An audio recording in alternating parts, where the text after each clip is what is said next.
Hello comrades and peers.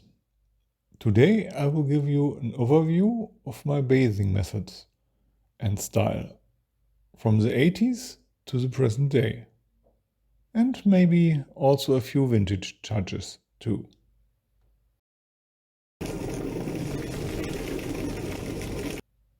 I've decided to release more videos again after Easter.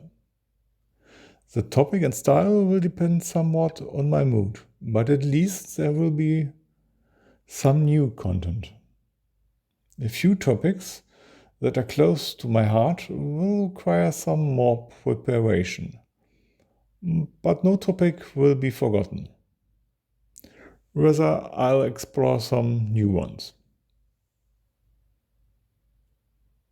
Today's topic is somewhat related to the impression that YouTube and the internet in general create. You don't have to be an artist to be a miniature wargamer. While it's nice how high the standard seems to be these days, I still remember how the first Warhammer 40k rules set Rogue Trader described how to build a tank out of a shampoo bottle. Therefore, I'd like to briefly describe how my approach to basing figures has developed from around 1980 to the present day. I must admit, however, that my basing is more functional than artistic, so there's still room for improvement. But perhaps some of you will remember their own beginnings. Or beginners will realize how little it actually takes beside enthusiasm. But let's get started. I consciously painted my first miniatures somewhat before 1985. At that time, I found a book about painting miniatures and building dioramas in the library. I had been interested in tin figures for a long time, but I hadn't the chance to get some myself. I stumbled upon three 1:32 scale Airfix figures, British Waterloo soldiers, at a junk market. With these, I began my experiment. Previously, I had been involved in model building, focusing on ships and aircrafts. Therefore, I already had some Revell paints and the rest of necessary equipment. This was also the first time I worked with shading and highlights. These were my first practice figures. Interestingly, I left the base in grey plastic. This required precise painting for the shoes, but my first bases were simply unpainted. In hindsight, it's surprising. Green paint was available, but I didn't use it. About a year later, I acquired my first role-playing game figures. Actual 25mm miniatures for Metal Magic. These received the first coat of primer and usually 3 layers of paint. The base, however, remained unpainted. It was also primed for protection and later varnished. But it still didn't receive any paint. In 1987, I discovered my first model shop in a neighboring town and could acquire some Ralpata miniatures, which was a big step forward. You didn't have to buy whatever was left. You could choose things from a selection. Great. From this point on, the bases received the first real paint. I painted them beige, usually with a black demarcation line to the feet of the figures.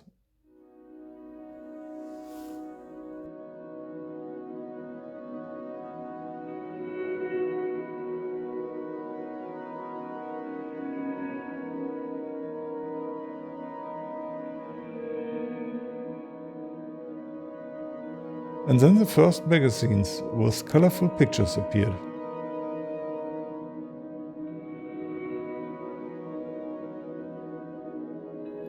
Until then, all available magazines had been black and white, for cost reasons. White Dwarf was somewhat more colorful.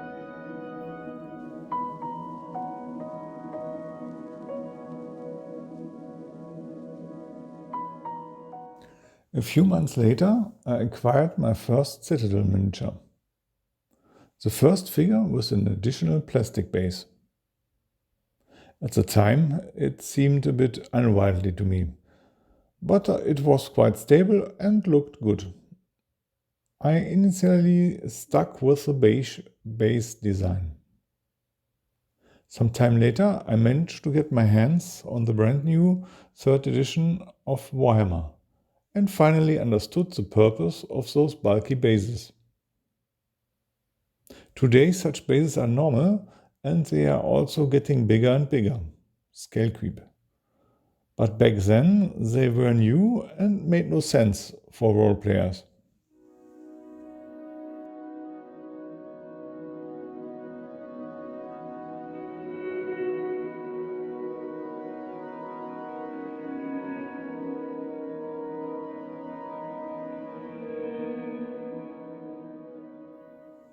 The number of figures with square bases increased. But they remained beige until 1988, when Realms of Chaos was released. The design of the figures became even more bizarre and detailed. 3 layers of paint were no longer sufficient, and therefore the base had to look different, and better too.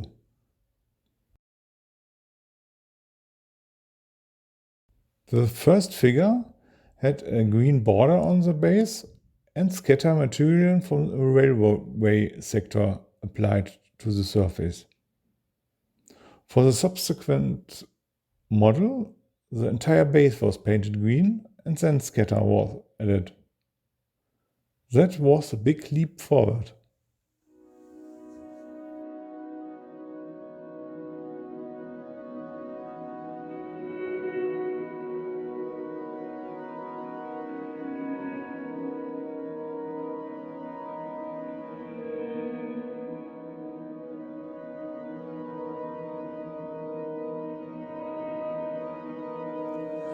That was my setup until the 6th edition. I tried to improve a bit with an ogre regiment using toothbrush bristles and scrap wood, but for the most part it stayed the same. At the start of the 6th edition, I finally tried to standardize my troops a bit, and the beige bases were replaced. The next change didn't come until 2004. That's when I started a new army, Vampire Counts. The goal was to have as many figures as possible painted, and the army was to have a uniform color scheme, and of course nicer bases. I experimented a bit with play sand and decorative stones on an earth brown base, graveyard earth. The sand was sealed with a mix of paint, dark flesh, water and wood glue. Dry brushed with 2 coats of paint, vomit brown and bleach brown. Finally, static grass from the model rail sector was placed on it. Later, I switched from bird sand to sand mix offered by GW.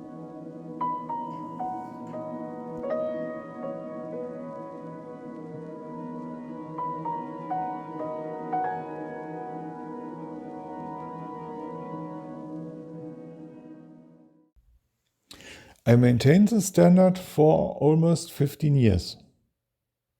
For Flames of War, I changed the color added during the sealing process to green and also made the highlights green to create an impression of grass.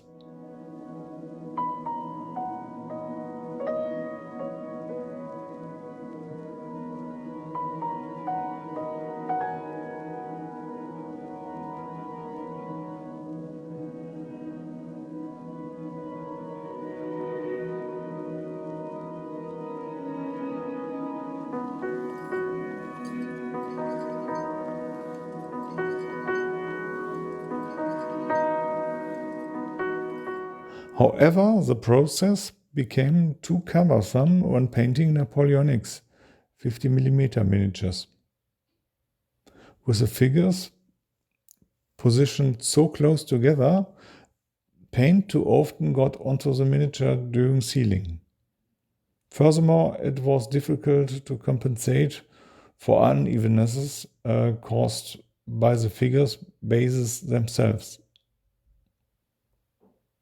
So I switched to textured paint or Vallejo earth texture.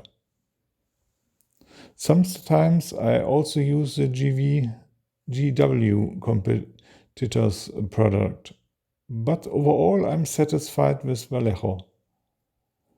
Since I was changing my habits anyway, I also started to give in to the modern trend and use tufts. I now have several, but I'm still quite reserved about their placement out of habit. For me, less is more.